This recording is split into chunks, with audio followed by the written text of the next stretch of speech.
mga nagsasabi daw po kasi na pati mga supporters dito yung iilan na naniniwala sila na may girlfriend daw sa Eds. Eh ako naman, syempre kung may girlfriend, ay titigil po natin, di ba? Hindi tayo ganun na para sa views ay dadayain natin, di ba? Manloloko tayo or something. Pag may girlfriend, ano natin po, titigil po natin. Kasi respeto din naman po yun. Saka ako mismo, wala akong ganang mag-vlog ng ganun kung alam kong may girlfriend yung ka-love team. Siyempre, ako mismo titigil ko yun kasi kahit pag nag-vlog kami, siyempre, mawalan ako ng gana. Diba? Unlike pag yung pareha sila single, diba? Walang ibang natatapakan. Parang ganun. Walang nasasaktan. Kaya kung may girlfriend man po, ako mismo po ang titigil niyan. No? Kaya wag po kayo mag-alala. Ayan, narinig nyo na si Kalingap Rab. Ito yung sinasabi natin na kapag masyado tayong advance mag-isip, masyado tayong maraming nakikita, at masyado tayong maraming iniisip na kakaiba, lalo na dito sa Danjoy at sa Edsy, partikular na sila Kalingap Dan at si Kalingap Edu, na di umano'y sinasabi ng iba na mayroon na raw itong mga partner, mayroon na raw girlfriend itong si Kalingap Dan at ganun din naman si Kalingap Edu. At dahil dito, marami ang nambabash. Sinasabi nila na hindi daw magandang tignan. Sinasabi nila na hindi daw dapat na i-partner pa kila Beyonce o kay Joy Diwata itong sila Kalingap Dan at si Papa Eds. Yan ang sinasabi nila. Bagamat wala pa silang nakikita na matibay na ebidensya. Hindi sapat yung mga pictures o mga video sapagkat kagaya ng ating pong mga napag-usapan at na-reaksyonan din naman ng ating mga kasamahan, hindi lahat ng nakikita natin ay tumutugma doon sa ating pong mga iniisip. At dahil sa ating mga malilikot na kaisipan, pinipilit natin yung mga bagay na gusto nating paniwalaan na hindi naman dapat, lalo na kung wala tayong matibay na basehan. At dito nga pinag-uusapan natin kung meron ba talagang partners sa tunay na buhay itong sila Papa Dan at si Papa Eds. Kita nyo naman, kahit doon sa Hong Kong, maraming nagsasabi, meron ng girlfriend yan, si Papa Edu. O ganun din naman kay Dan, meron ng partner yan, si Kalingap Dan. Napaulit-ulit namang sinasabi ni Kalingap Rab na ito po ay walang katotohanan. At kung mayroon man, siya mismo ay hindi papayag na ito ay magpatuloy sapagkat ito ay panloloko lamang sa atin pong lahat. Panloloko sa atin pong mga viewers. It's not all about the views, pero ang pinag-uusapan natin dito, yung tinatawag po nating moral values. Moral values against views. Yan ang dapat. Kahit naman nung nakaraan, sinabi na ni Ate Edna na hindi magandang tignan na yung mga nila-love team ay may kanya-kanya na pong partner sa totoong buhay.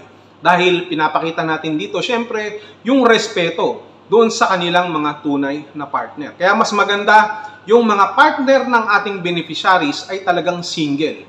Pero madali naman kasing intindihan yan Kaya lang, marami sa atin ang nag-iisip, marumi ang pag-iisip. Lalo na kung ayaw nyo at gusto nyo sirain ng isang love team, lalo na sa Edsy o sa Danjoy, ay gagawa tayo ng istorya sa ating malilikot na imahinasyon na kahit hindi tayo nakadrugs, na kahit na wala tayong tama ng bawal na gamot, ay ang dami nating naiisip, tayo po ay napaparaning.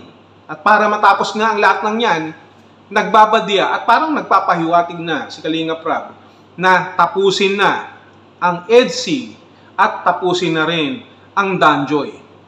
Noon pa yan, naririnig na natin na kung hindi magiging maganda at magiging toxic, ay dapat na itong magwakas. Baka magulat na lamang tayo sa mga susunod na episodes Yun na pala ang huling episode. Payag ba kayo? Papayag ba kayo na matapos na ang Edsy? Papayag ba kayong matapos na ang Danjoy? At hindi malayo na madamay din naman ang Jomcarn kung hindi matapos-tapos ang mga issue na yan sapagkat ginawa ang mga love team para po doon sa mga beneficiaries at ganun din naman makapagbigay ng kasiyahan, ng inspirasyon, mawala yung mga stress ng ating pong mga taga-panood. Yun dapat. Subalit ang nangyayari, toxic dito, stress dito, yan ang napapala ng iba. Kaya imbes na makabuti, nakakasama. Hindi ko sinasabi na ang mga love teams sa Kalingap ay totally, in general, ay makakasama sapagkat malaki pa rin ang percentage o bahagdan na ang mga ginagawang love team na ito ng Kalingap ay may malaking factor sa pagtulong pa rin at pagpapasaya sa bawat isa po sa atin. Kaya huwag kayong mag-iisip na niloloko kayo. Huwag kayong mag-iisip na si Kalingap Edu, si Kalingap Dan, pinartner pa rin kahit mayroon ng jowa. Sapagkat hindi naman sila ako eh.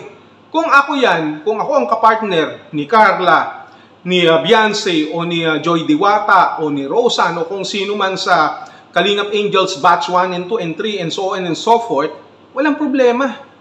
Kasi ang totoo niyan, sa akin, pwede namang sabay-sabay. No? Sa totoong buhay nga, kaya ko nang sabay-sabay. Alam nyo kung bakit?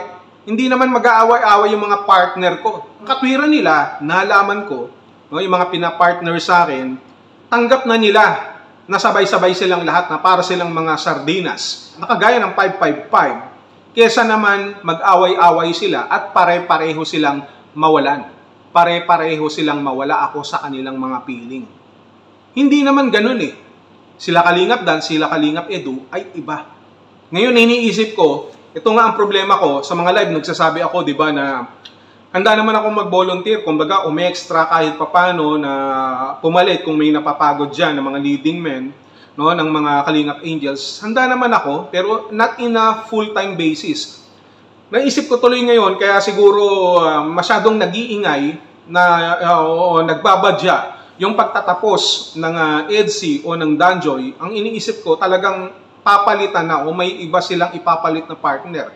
At kinakabahan na naman ako dahil malamang ako na naman to. So hindi ko alam kung anong unahin kong taping o kukunan na episodes. Kung Sassy ba, syempre, Noelsa, Sassy, or D-Joy. Hindi ko alam eh. Hindi naman ako makakahindi basta-basta, pero medyo nag-aalala na ako sapagkat sigurado 100% na ako ang unang choice ni Kalingap Rab para pumalit doon sa mga leading man. Kaya ako mismo na ang nakikiusap sa inyo, please, sa mga nag-iisip dyan na mayroong partner, si Kalingap Dan, si Kalingap Edu, huwag nyo pong gawin yan kung ayaw nyo maging last episode na ng EDSI, last episode na ng Danjoy. Sapagkat pag nagkataon na yan, ako na naman ang mahihirapan, ako ang papalit dyan. Ako na ang nakikiusap sa inyo. Ang dami ko nang ginagawa, ako na naman, lagi na lang ako. Hindi ba kayo naaawa? Yun ang punto ko rito eh. Kaya, tinatanong ko kayo, payag ba kayong matapos niyan? Kung hindi kayo papayag na matapos ang mga love team na ito, maging last episodes, gaya ng ating pong napapanood, kung hindi mabibigyan ng solusyon at mag-aaway-away kayo at maninira kayo, mag-i-speculate kayo, hindi malayo na mawala na talaga ang mga love team sa Kalingap.